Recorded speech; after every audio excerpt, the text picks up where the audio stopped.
And welcome to the latest edition of Here's What We Know, the podcast of unexpected conversations. And before we get started, once again, let me thank my sponsors and encourage you to check out what they do, because without them, I can't afford to do this. And I like doing this too much, and I hope you like listening to it. So today, this young lady reached out and said, I think you and I can have something to talk about. And I'm like, really? What is it? She goes, I teach men how to talk to women, and I kind of teach women how to listen. And I'm like, go on. She runs the Seduxe. Is that how we say it? That is correct. Yes, sir. Welcome to Amber De Vos. How are you, Amber? I'm so good, Gary Scott Thomas, and it's such a pleasure and honor to be here. And when you describe what I shared, what I do, it sounds really good. Well, it is. I literally had I had breakfast this morning with a buddy of mine, and he was going, "What are you doing today?" I said, "Well, this," and I said, "I'm talking to this young lady who's got this the kind of dating site, but it's really kind of not even a dating site. It's more of an advice." Mm-hmm. And he's like, "What?" And I said, "All sorts of things, like how do you talk to a woman? How do you not be creepy?" And that led us into a 20-minute conversation. Oh boy, because I think, for the majority of most men, not everybody, but I would say I think 80% of men live in fear of being creepy, right? And so we always, and I've done this my entire life, I have always went out of my way to try and not be creepy, right? I would rather be considered clueless than creepy. You know what? That's actually a pretty safe bet. Yeah. And so, and so this, because let's talk about, you started off as like a celebrity photographer. Yes, and all of this stuff. Tell me the path on how you got here. Yeah. Oh gosh, that's such a great question. So hello, everybody. It's such a pleasure and honor to be here with you. And especially with you, Gary. But my backstory is that I'm actually an anthropologist. And so I'm an anthropologist. Yes. So I have a passion for understanding who and how people are. And I became a photographer because photography was very simply visual anthropology for me. You were an anthropologist, not to be confused with an archaeologist, but an anthropologist who got into the world of photography. Yeah. Yes, sir. So, well, secret, that was my dream, was to become an archaeologist, actually. But to become an archaeologist, you have to learn on anthropology. And I think at the very core of it, what I learned is, you can volunteer to be an archaeologist. So dumb career to get into, but anthropology itself is super fascinating. So I got really into photography because, I traveled around Europe. I brought my grandfather's camera with me, and I just love being able to tell people's stories through my camera lens. And it became visual anthropology for me. So when I moved to New York City, it was specifically to work with a very prestigious agency that did street and documentary photography. And what I learned as my mission and my super talent in life was to help people fall in love with themselves. Because, raise your hand if you are somebody who has had a photo shoot and you hated the photos afterwards, or maybe your friend takes a picture of you and you're like, oh my God, is that me? And then all of a sudden you have a huge hit to your confidence and your sense of self-worth. I mean, it can be pretty traumatic having a bad picture, right?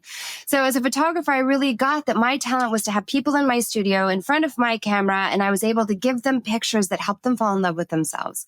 And so transitioning from that into being a dating coach, it's pretty much the same mission, just maybe a different vehicle, right? I still help people fall in love with themselves. And once that happens, then the romance and the falling in love with someone else becomes a lot easier. So, and that's a long story to a short question, is that? No, I'm fascinated by it. I'm fascinated by anthropology, because the difference between anthropology and archaeology, and again, here's what you need to know, Amber.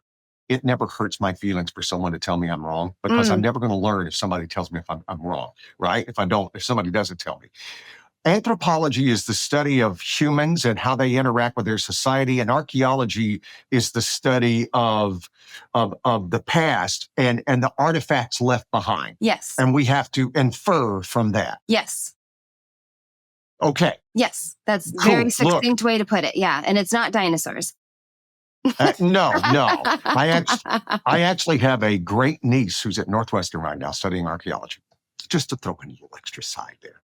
And I'll let her know you can volunteer to be an archaeologist. Anyway, Oh, no, it's true. I actually went on a dig, real quick story. So, my senior year, when I was ready to graduate, I volunteered on a dig in Virginia City, right? One of the first African American owned saloons in the West. It was a pretty groundbreaking dig. So anyway, we all have our squares, right? So if you're an archaeologist, or if you ever work on a dig, you have your little square, you have your bucket of tools, and you have to go through the different layers. And there was a guy who was in the square next to me who he looked like an old prospector, right? Like he had the beard and had the belly and he had the suspenders and he had the hat and he had the tools. And I was just like, wow, who is this guy, right? I'm all of 20 years old at this point. And I turned to him and I said, how long have you been an archaeologist? And he said, well, I'm not an archaeologist. I said, well, but you're here on the dig. He's like, oh, I volunteer. He's like, I have my little truck and my tools and I just go and volunteer on digs all throughout the summer. And that's what I do. And I was like, wait a minute, you can volunteer to do this? And he's like, yeah. And I was like, so you don't have to be an archaeologist to work on digs? He's like, no. And I was like, career change. Yeah, the archaeologist is the one who writes the paper, right? Man, That's all they are. Oh, yeah, exactly. That's the part I didn't like, right? I don't want to be in the, and you're like cleaning things with a toothbrush for 6 months out of the year. No, thank you. and you have to write the paper. And it's amazing when you start to see how many archaeological scientific discoveries were made by people who weren't archaeologists, who were just fascinated by the field. Oh, yeah, right? Absolutely. Yeah, absolutely. And I mean, it's fun, so at the end of the day, anthropology as a bigger balloon is just understanding humans. So for me, as a photographer, it was telling people stories. It was being able to visit different cultures. And, and in New York City, it happened to be society. It happened to be celebrity. It happened to be I've been published in the New York Times and Vogue and People magazine. And I was there to tell the story. And it was such a pleasure. And I was able to take that talent to regular people, right? So celebrities are celebrities for a reason, is that when they walk in the room, you know who they are, even if you don't know their name. They just sparkle and they shine in a particular way. So I was lucky enough to be able to witness that firsthand and also make my own personal transformation. I mean, if I'm from Lake Tahoe. So if you had seen me when I moved from Lake Tahoe to New York City, it was like, hey, country bumpkin, welcome to the big city. But after 15 years of being there, I was very fluid in that world. And so when I moved to California, obviously the market's a little bit different in terms of celebrity and society. And also I just thought to myself, how can I make a greater impact? I mean, photography is pretty powerful, right? I mean, if you're published in the New York Times, there's millions of people seeing your work, but it's a moment in time. Whereas coaching is that thing where you're actually able to give someone skills, advice, technologies to free them to think for themselves in a very long-term, impactful, life-transforming kind of way. So when I moved out to California, it was like, how can I leverage the skills that I have as a professional photographer whose mission it is to help people fall in love and do that out here in California? And so I landed on coaching. I mean, I've been doing years of personal development myself and, humble brag, I'm a very successful dater. Let's just say that. I've been successfully single for a long time, because if I'd been a successfully married person for a long time, I wouldn't be much of a dating expert. So long answer to a short question. How did I get here? I took my passion for anthropology and people and transformed it into a way to help people just transform their own personal lives and hopefully fall in love with themselves, with other people. I love it. I love the fact that you had the courage to go from Lake Tahoe to New York City. I've never been to New York City. I'm this many years old and have never been to New York City. My son has, my teenager has, but I haven't. If there's ever one time of year, I'll tell you this, is to go right before Christmas. Really? Oh, it's beautiful. Well, I plan on going. My wife goes, we got to get you there before you die. And I'm like, well, the clock's ticking.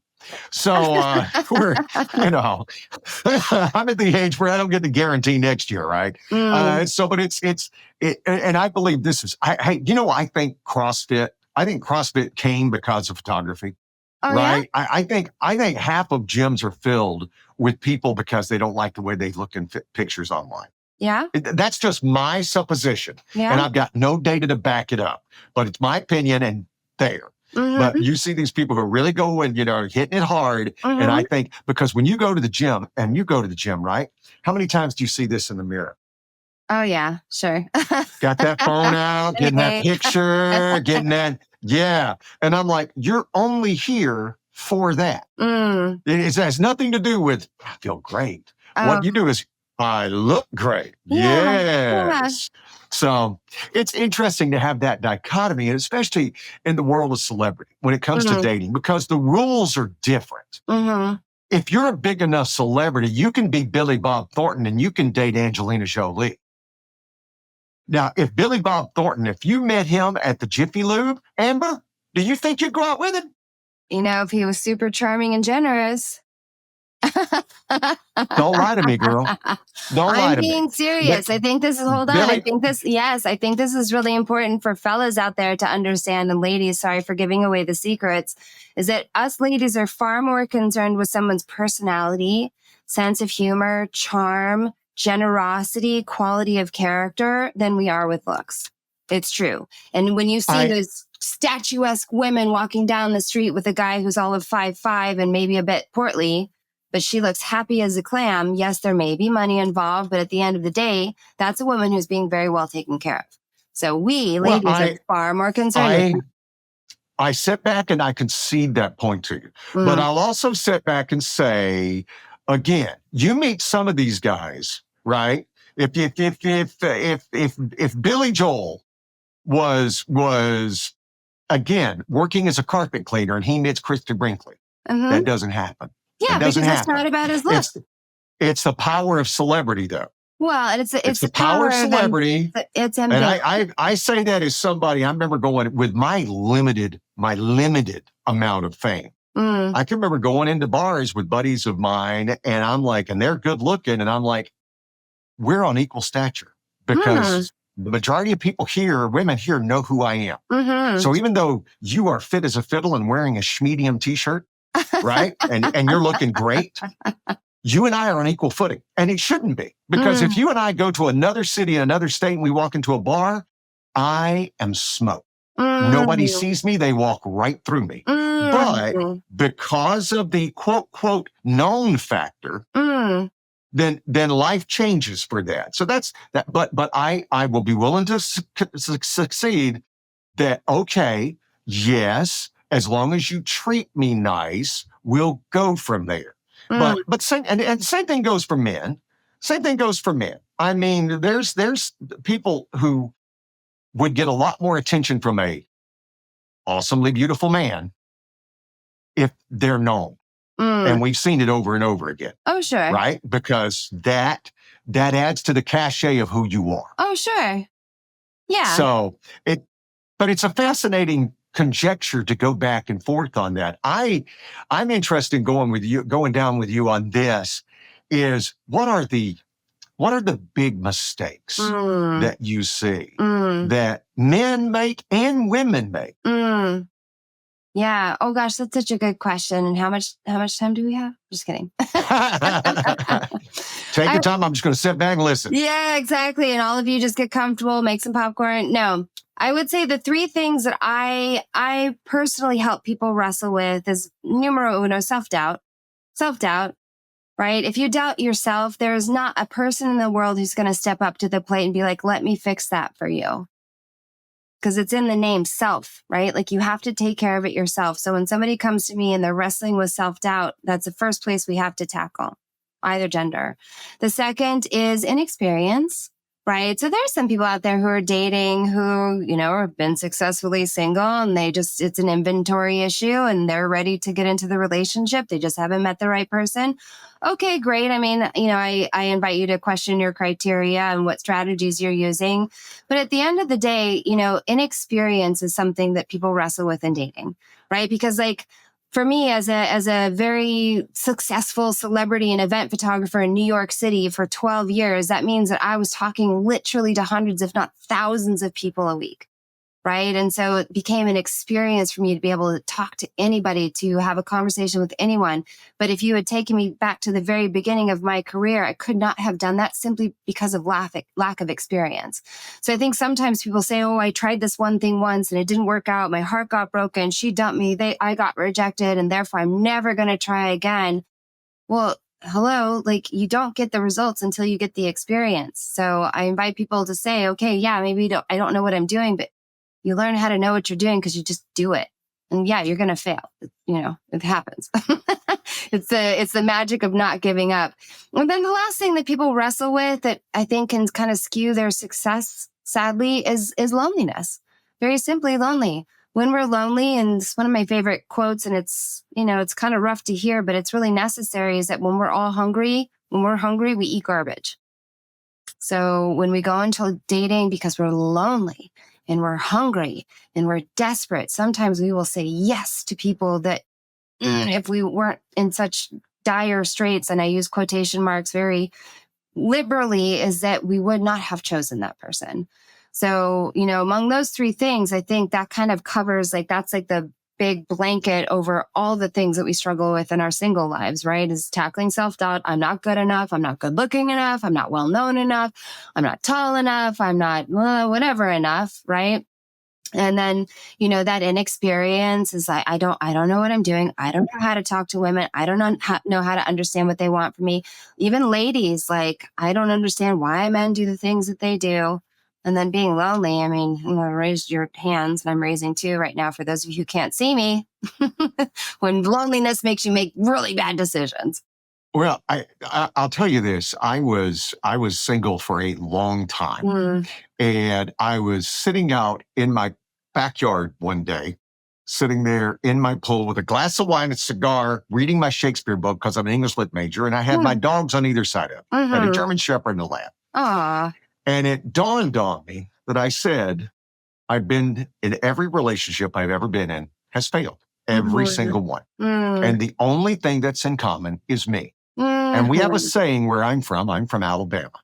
You catch the type of fish you want, depending on the bait you use. Yeah. And I said, I need to change my bait. Because the bait that I'm offering is attracting a certain type of individual who's looking for that damaged approach. Right. And listen, these were damaged people too. I don't blame anybody in my past. Nobody. But it was one of those kind of just where I had to have that moment where I'm like, I need to do a Costanza. And you know what the Costanza means, right? Yeah, do the opposite. Do the opposite of everything your instincts are. Whatever your instincts are, do the opposite. Yeah. And so I did that. And I'll also share this with you. I think, and I'll say this is apocryphal because this is my story, that the biggest mistake I have ever made in every relationship up until my wife is rushing into the sexual side too soon. And that doesn't mean first date. That doesn't mean fifth date. I don't care what your time frame is. Mine was too soon. And by the time I had met my wife, our first date, I made the comment, I said, listen, because of what I do, if I want to go have sex, I can do that. Sure. I have no interest in that anymore. Sure. I don't want to do anything until this means something. And if that means we wait till we're married, this is our first date, by the way. First date. No pressure. No pressure. I said, if that means we wait till we're married, I want you to know I'm all in. I'm good with that. Well, you can imagine that does come off as a little creepy. And to bless her heart, because she's like, okay, but we did that and made it through, and it became a big thing for us. Now, for us, it started off for me as just not wanting to make a mistake. And then as I became more and more back into my faith, it turned into a faith thing. And so I have I'm not pushing my faith on anybody. I'm just saying it started off as, I almost screwed this up. I'm going to Costanza this. I'm going to Costanza this like crazy. Right? So anytime that, no. So I throw that out there as a caveat to anyone who's still wondering, maybe because I was single for a long time. Sure. So it's wise advice, because I call them the sex chemicals. It's like once you have those sex chemicals working, it's really tough to see clearly. Oxytocin especially, it's literally called the love drug. So, it's like I have my puppy here, speaking of dogs, but it's like when you have Totally physical good. My touch. dog is over here and she's Yeah, lazy and worthless and I it's know. fine. This is Scooby. Isn't he adorable? But yeah, when you're getting physical touch, you get flooded with something called oxytocin. And it is literally, it's a chemical that floods your body and makes you feel like you're in love. So when people rush into the sexual aspect of their relationship sooner than they've had an opportunity to vet the person, as romantic as that sounds, is that our chemicals, especially the oxytocin and the dopamine and even serotonin that floods our bodies after those intimate moments, is that we think we're in love and we think this person is special and we endow this relationship with way more magical qualities than it's actually had enough time to unfold. So people ask me, like, what's a timeline for sleeping together? What's, this? And I said, there is no timeline, right? Like, you do it when you feel comfortable with the understanding that there's consequences to that choice, right? And there's other consequences that we won't need to dive into here. But the point is that, once you've crossed that bridge, then your thinking is a little cloudy. So you're wise, like doing the Costanza. And by the way, people say, oh, Seinfeld is a show about nothing. No, Seinfeld is one of the greatest shows about dating ever. If you start watching Seinfeld and you realize that it's a show about dating, every single episode is they just have failed relationship after failed relationship for Shows you what not to whatever do, reason, what not right? to do, what not to do. Oh man, or just like, man hands. I love that episode. Moonface, like all the things. Well, and it's all of those things, and it's what we, as you said, if the sex comes before the conversation. Recently, you saw this celebrity power couple break up. Joe Manganiello and Sofia Vergara. Yeah, two of the most gorgeous people. Yeah. And why did they break up? Did you see the reasons? She doesn't want to be an old mom.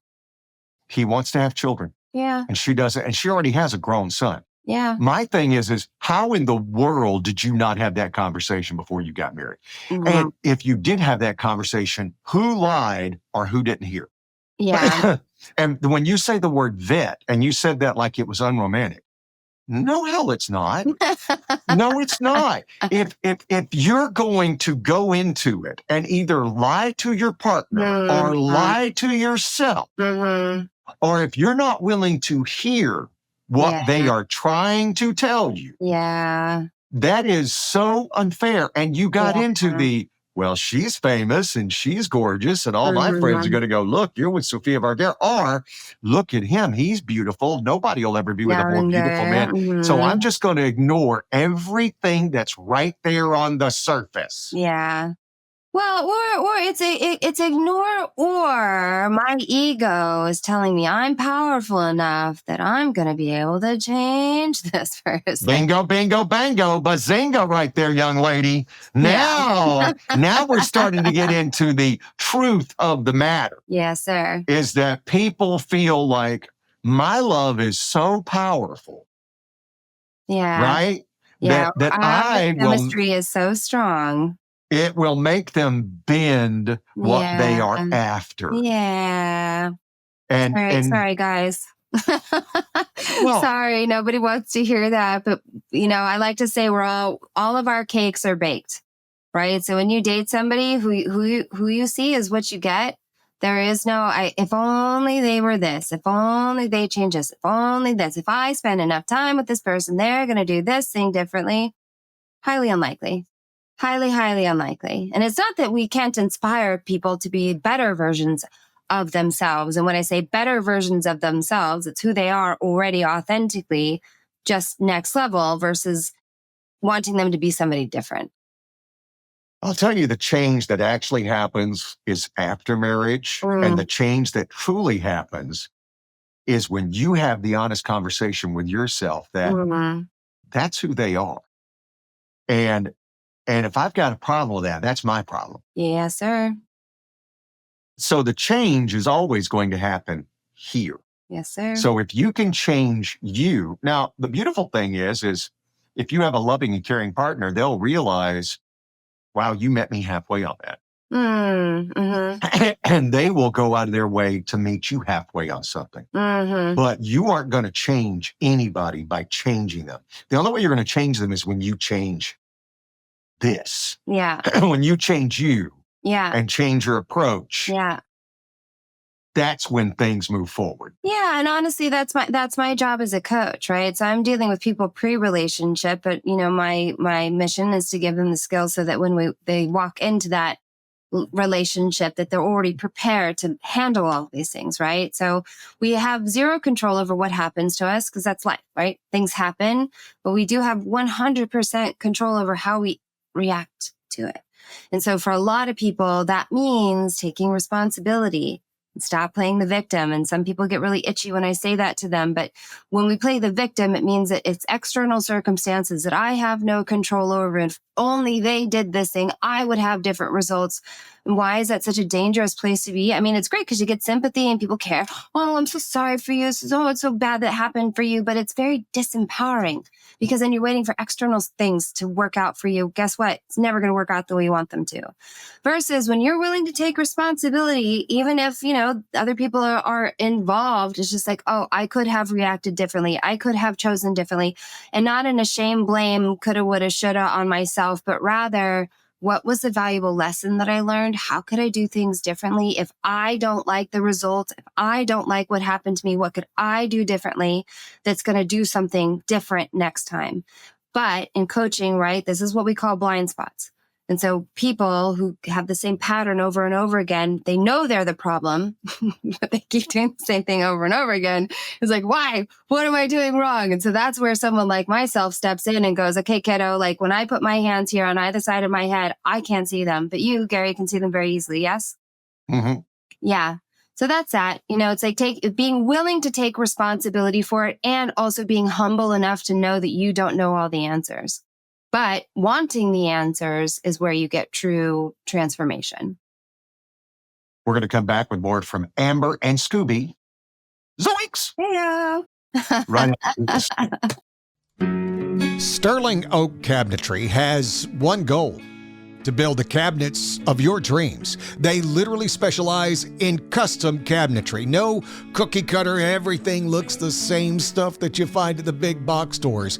Your kitchen is the centerpiece of your home, and your home is your biggest investment.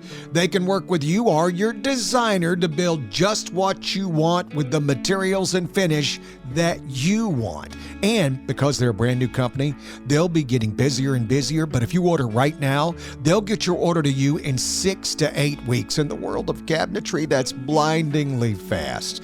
Contact Rob Scovman at RSKOVMAND at yahoo.com or go to sterlingoakcabinetry.com and get your dreams made reality tomorrow. I want to tell you why I am all in on Bison Junk. First and foremost, they are a full-service, eco-friendly junk removal company, but with this difference: they focus on recycling and donating usable goods. Their customer service sets them apart, and they pride themselves on their integrity. They'll show up when they say they will, and they'll do what they promise. If you have hard-to-remove items like hot tubs or large furniture, they figure it out so you don't have to. They want to be who you always come back to when it's time to declutter and organize your home or business. They're worth every penny at bisonjunk.com. So here's my other thing when it goes into dating. Instincts. How many times people ignore their instincts? And I say usually in the first, I remember toward the tail end of my dating life, I knew within 7 minutes. Yeah. And the worst, I think the worst time I ever was, and I feel bad about it, but then again, I don't feel bad about it. I was on this date. This person had asked me out, and we're on this date, and it's Friday night at like 6:00, and we're downtown, Original Joe's, and I'm talking to her. She's talking, and I just couldn't fake it anymore. I literally just could not stand being there one more minute. And I just said, I am so sorry. I'm just done. I'll pay for this meal, but I'm out of here. Yeah. And I went home and I was in bed on a Friday night before 7:00. I was just done, and it taught me though, you have to listen to the end. And most of us are so fearful. And especially on women's side, because I have 4 sisters and I've learned I've got a lot of female friends. A female will gut it out more than a male would. And that's the big lie that I think people don't realize. A female will put up with so much more when they hear the bells and whistles going off, right? Yes. Oh, if only I gave him the benefit of the doubt. If only maybe he's had a hard childhood. He's got six-pack abs. It's that song Before He Cheats. You know that song by Carrie Underwood? Right?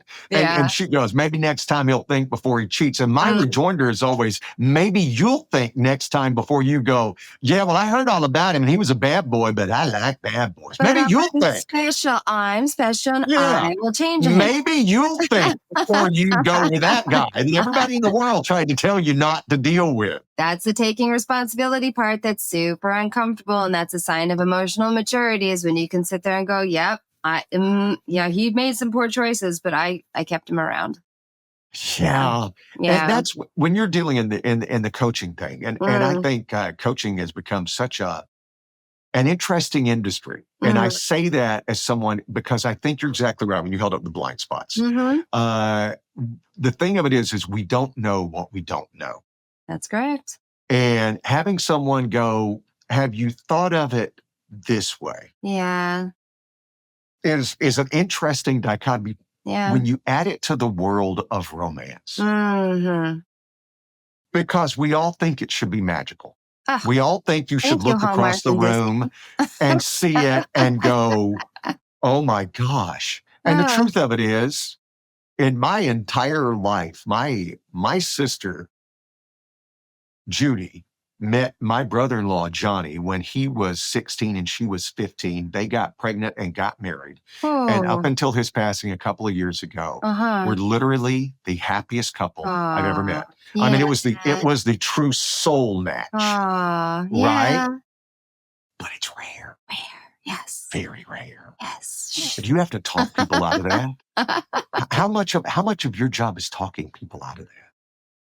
I think for me, most of the Or do you not talk it out of it? Let me not put words in your mouth. I apologize for that. To go back to the original point of what you said, I think we have been done a disservice in thinking that romance is that easy. And we do know people where it's like, oh, we met at a cocktail party and we went out on our first date. And 3 months later, I was moving out to California to marry him. I mean, that's my grandparents' story, right? So it's been a disservice because we see that, in Disney and Hallmark and other things, it's like all it takes is just some significant eye contact from across the room, or you're literally asleep and the dude comes and kisses you awake, and what more work needs to be done? Nothing, right? It should be that easy. It doesn't work out that way, right? Usually charges are filed after something like that. I'm just saying. Exactly. It's definitely not that easy. So I think, yes, there are some people who are just relationship oriented. They just like being in partnership. They found someone, they're good at compromise. They're, willing to just be with the other person and take the lumps that come with it. I would say the people that I typically work with are people who focused on their careers and their educations first. And so that was of primary importance to them. And then they've gotten to a particular age where they think, oh boy, I actually want a girlfriend, boyfriend. I want a family. And is it too late for me? Or I'm not experienced enough. I'm 27 years old and I've never really had a girlfriend. Or I'm 44 years old and I've had 2 girlfriends, but they were both crazy. Like, how do I navigate this dating world? Because clearly they're willing to take the responsibility that they're the only common denominator. So it takes some humility, it takes some grace, it takes some patience, it takes some just, vulnerability, I think. Being vulnerable. So it's, your sister and her husband, I mean, if you were to probably talk to them about like what glued them together was just they got real authentic and vulnerable with each other. And then just stayed that way. Whereas a lot of people, when they've been too focused on their education or their career or themselves, it's really hard to do that. It's really hard, but we feel like we should know how to do that. And then when we're sitting across from a stunningly dynamic, wonderful person, it's like, oh my God, I've met somebody I'm super excited about. I don't know how to handle this. So jumping in bed seems like a good idea. And then we just talked about, right, how it's not. is there a problem with going overboard when you meet somebody who's like, oh my gosh, this is the person? But is there a flip side to that of trying to act too disinterested so you don't come off like eager? And that sends the wrong signals too. Oh, I love that you brought this up. So yes, on the first part of that question, yes. When you get super excited about somebody that you just met, it's because of your projection of who you think they are. You do not have enough experience or exposure to who this person actually is to give them that much credit. It's called putting someone up on a pedestal. And so it's really dangerous to put someone on a pedestal, and it is dangerous to be put on a pedestal because there are just unrealistic expectations all around. So then, 3 months to 6 months into it, 3 dates into it, we start to reveal who we actually are. And then that person who's put you on a pedestal goes, oh, wait a minute, you're not as amazing as I thought you were. Or the person who's on the pedestal looks down and like, I have to come down to your level to be equal. I want to date equal or up. Right. So it's really dangerous to be super excited about someone super soon. And even though you have that gut feeling and especially your body's reacting, because raising my hand intentionally, I'm super guilty of that. Right. Like I'm a big feelings person and I'm like, ooh, chemistry's great. Right. There's a reason why I'm an expert is because I've made all the mistakes for you guys. I feel you, boo. I feel you, boo. Yeah, exactly. I've done it for you. Right. But that's, feelings are not facts. And especially if you're looking for something long-term, you have to uncover somebody's value systems. You have to uncover whether or not you're aligned on certain beliefs or lifestyle choices or historical things. It's like the older we get and the more experienced we are, there's so many layers to us. And when you partner up with someone, you're kind of taking that on. Right. So you really want to take your time getting to know someone. With that said, you also don't want to drag your feet. Because if you're excited and that person's exciting, guess what? You're probably not the only person who thinks they're exciting. So if you sit there and try and play it cool and be like, oh, I'll just wait for them to call me. Fellas, I can tell you this now. Just call her. If you like her, if you want to ask her out, just ask her. If you've gotten even a hint or an inkling of interest from her, just be bold and invite her out. And if she rejects you, pay attention to the type of rejection it is. If it's like, no, I don't know, right? But she's cute about it, keep asking her. If she says, no, you gross me out, please don't ever talk to me again, hear her, okay? That's the difference between being creepy and having consent. Is creepy is she's very clear about her no, and you keep bugging her, right? Versus being confident and she's like, oh, well, I don't know. I'm busy this weekend and I'm playing hard to get. And then the guys who give up too soon, okay, she doesn't like me, I'm out. You just lost potentially a great thing, right? So this is why I do what I do, right? Because it's if I wish I had like a magic wand, right? Speaking of Disney, that I could just wave over everyone and be like, here's the magical knowledge, so that you know when she's serious and when she's not, and when he's a really good guy and he isn't. But it doesn't work like that. Humans are not like that.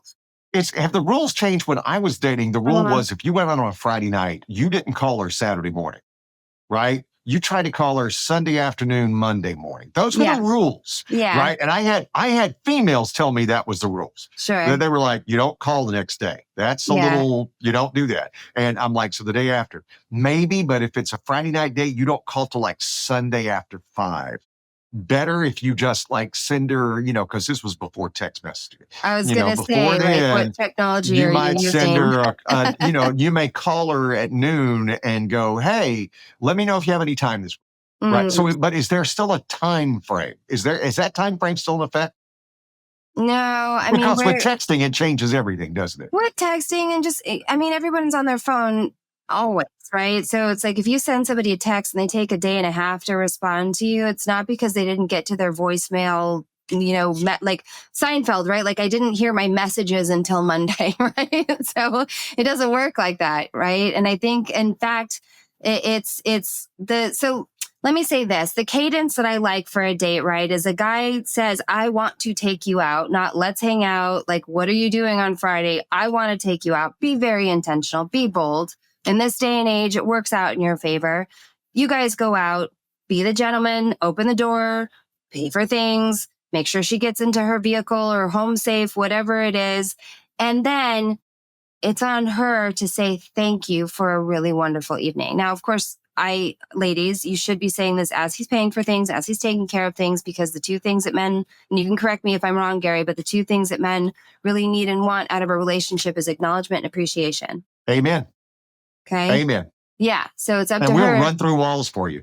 Yes. Ladies, you hear that? Appreciation and acknowledgement. So, Yeah, there's nothing better than when my wife will sit Yeah. back and go, "Thank you, honey. Thank you for doing this," or "I so Yeah. appreciated you doing that." Yeah. Right? Great And it's like, idea.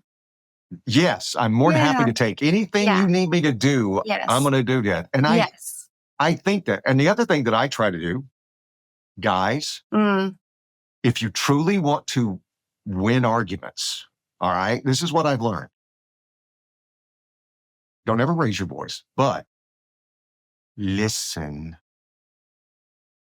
If you listen and you can go, yeah, but remember when you said, because they're so used to the men in their lives never hearing a thing they say. And when you go, no, you told me about it. Remember you said you had that meeting with Kathy at 1 on Tuesday, remember? Sure. And then she goes, well, hold on now. And then she'll start giving you the benefit of the doubt when you go, I'm not sure you stated that the way you think you stated that. Right? And it just helps. And I tell that to all my friends, all males, and that's married or single. Listen, work really hard on listening. Do everything. And I try to tell my wife that all the time. She'll say something. I'm like, if she's angry, I'm like, say, I need you to know that I heard you. I'm hearing you, and I get what you're saying. I hear you. Doesn't mean I agree with you, right? But you need to know that I have heard your thoughts on that. And it wasn't something that I just dismissed. That it was, I'm going to hear you. Yeah. And that takes you so far ahead. Yeah. Listen, young lady, I am almost out of town, but I want to encourage you to come back because I have so many things left I need to talk to you about. Oh gosh, right? there's so many things left to talk about. Because we need to talk about, so many other things. And one of the other stuff, and this is a little uncomfortable topic, but we're going to cover it the next time, is the effect of porn on dating. Oh yeah. And that's where I'm coming from. I think it's the single most insidious thing that's happened to young people. And when I say that, well, any people, especially men. Yeah. And by men and converse to women, right? Yeah. So I want to cover that topic with you too. Plus, I want to find out just who you're looking for. I want to deep dive on you and go just who, because I'm sitting here going, how many young, single, awesome men do I know right now? See, ladies, it's this easy. Just, you want to get new matches, have people do the thinking for you. That's it. Amber, you're the best. I so appreciate this. And we shall do it again. Yeah. Oh, this would be lovely. So I just want to make sure that we don't drop the last question. So men, wait for her to say thank you for the date. So ladies, if you've gone out on a great date with a guy, send him a text message, that you've gotten home safe. Thank you for such a lovely evening. And then fellas, you respond to hers, I would like to take you out again. If you're smart, you ask her out again at the end of the date. I had a lot of fun tonight. I'd like to take you out again. And then you just do the planning. So then you don't have to worry about the timing of the responses of the text or things like that. Okay. Women love planning. When you take the time to plan, women love planning. A man with a plan is... You know what I do when I'm trying to impress my wife? I plan a date or I plan a getaway. Yes. Right? Because my wife is an events industry. Oh, wow. Bigwig, right? So when she gets the chance for me to go, I got control, she's like, you're the guy. You're the one who, wanted to procreate. Okay, so one more quick tip before we wrap up. So for you fellas who are with those women who like to be part of the deciding situation, right? So yes, like a man with a plan is very sexy, but if you want to still be a man with a plan and give her choice, would you prefer A or B? Honey, would you prefer sushi or Chinese tonight? Oh gosh, sushi. So you've made the plan, you've given her the choice, and then you take control after that. Yeah? You can find the links to Amber De Vos and The Seduxe. Is that how we say it again, right? Yeah, so Instagram at The Seduxe. I'm also on YouTube, theseduxe.com. You can find me on LinkedIn. I love questions. I know you guys are all wrestling with things. So, reach out, send me a direct message, and I can see if I can help you. And obviously, if coaching is a good fit, we can talk about that too. But I love stuff like this, Gary. So I would happily come back. I would happily come back.